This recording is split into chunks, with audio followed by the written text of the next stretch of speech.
सिंधुदुर्ग जिल्ह्यामध्ये पावसाचा जोर वाढलेला आहे। कालपासून संततधार कोसळणाऱ्या पावसामुळे नदी नाले तुडुंब भरून वाहू लागलेत। गड नदीनं इशारा पातळी ओलांडलेली आहे। नदीचं पाणी कणकवली मालवण राज्य मार्गावर आल्यानं वाहतूक विस्कळीत झाली आहे। काही वाहन चालक त्याच पाण्यामधून वाट काढत जात आहेत। मुसळधार पावसाच्या पार्श्वभूमीवर ऑरेंज अलर्ट जारी करण्यात आलाय आणि त्यामुळे नागरिकांनी सतर्क राहावं असं आवाहन जिल्हा प्रशासनाच्या वतीनं करण्यात आलंय। आणि याचा आढावा घेतलेला आहे आमचे प्रतिनिधी उमेश परब यांनी।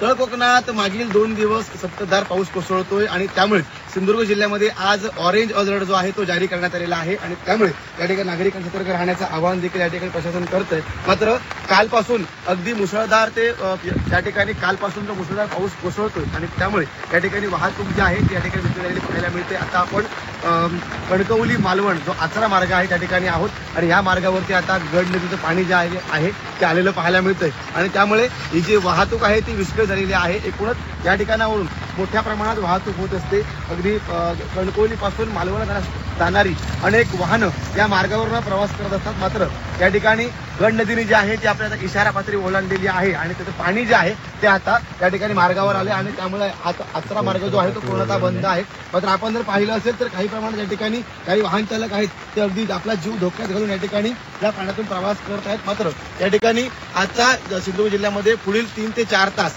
मुसळधार ते अतिमुसळधार पाऊस कोसळेल असा देखील अंदाज जो आहे तो हवामान खात्याच्या माध्यमातून वर्तवण्यात आलाय आणि त्यामुळे नागरिकांनी आपलं महत्त्वाचं काम असेल तरच बाहेर पडावं, अन्यथा घराबाहेर पडू नये असा देखील इशारा जो आहे तो प्रशासनाच्या माध्यमातून देण्यात आलेला पाहायला मिळतोय। Umesh Parab, Zee Media, Sindhudurg.